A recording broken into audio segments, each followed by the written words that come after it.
He's worth over $11 billion.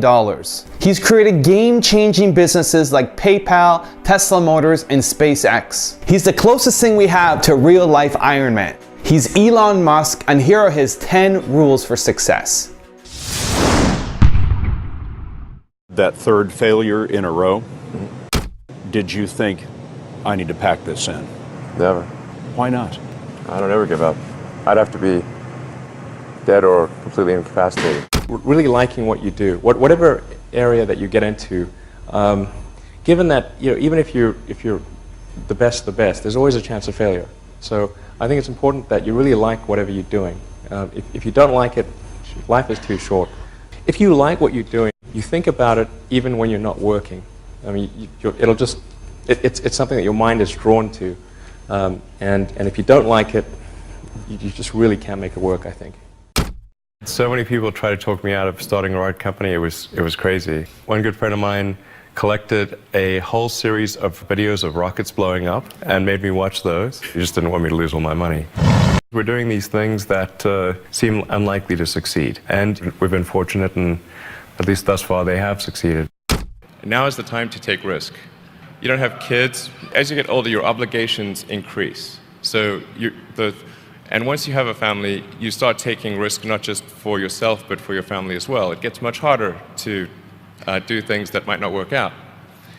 So now is the time to do that before you have those obligations. So I would encourage you to take risks now. Do something bold. You won't regret it. How did you figure you were going to start a car company and be successful at it? Well, I didn't really think Tesla would be successful. I thought we would most likely fail. But I thought that we at least could address the false perception that people had that an electric car had to be ugly and slow and boring like a golf cart. But you say you didn't expect the company to be successful, then why try? If something's important enough, you should try, even if the probable outcome is failure. Focus on signal over noise. A lot of companies get confused. They spend money on things that don't actually make the product better. For example, at Tesla, we've never spent any money on advertising. We put all of the money into R&D and manufacturing and design to try to make the car as good as possible. I think that's the way to go. For any given company, just can keep thinking about, are these efforts that people are expending, are they resulting in a better product or service? And if they're not, stop those efforts.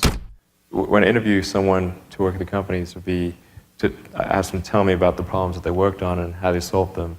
And if someone was really the person that solved it, they'll be able to answer multiple levels. They'll be able to go down to the brass tacks.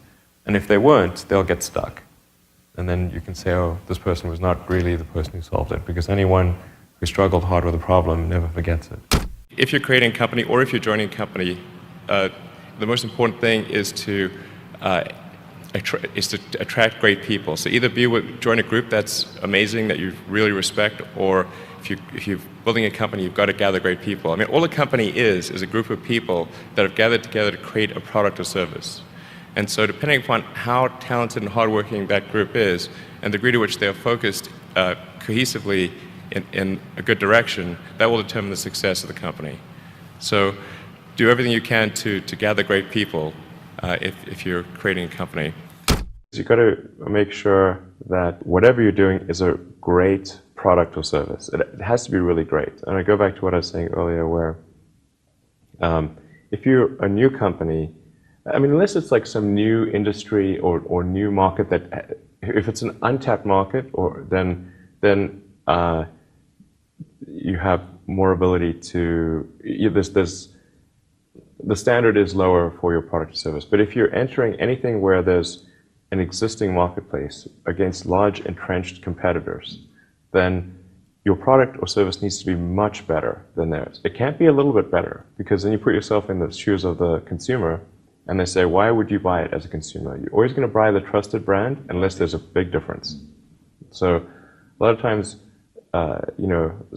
entrepreneur will come up with something which is only slightly better.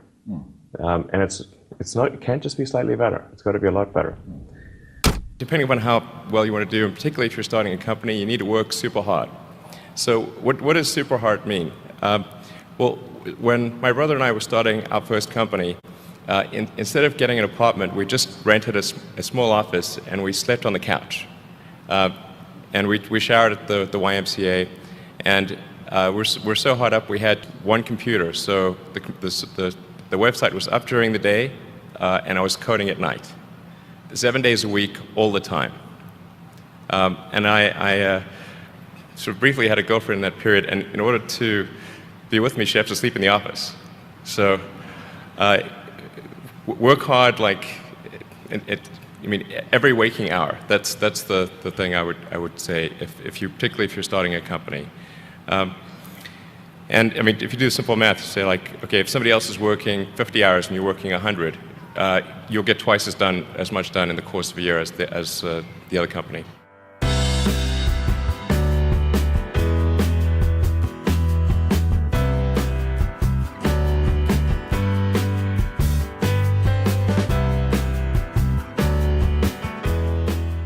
Thank you guys so much for watching. I'd love to hear what you think about Elon Musk as an entrepreneur in the comments below. If you want me to make a compilation video of another entrepreneur, leave a comment and let me know who you want me to make that video about. And don't forget to subscribe to the channel and the newsletter. Believe. Thank you guys so much for watching. I'll see you soon.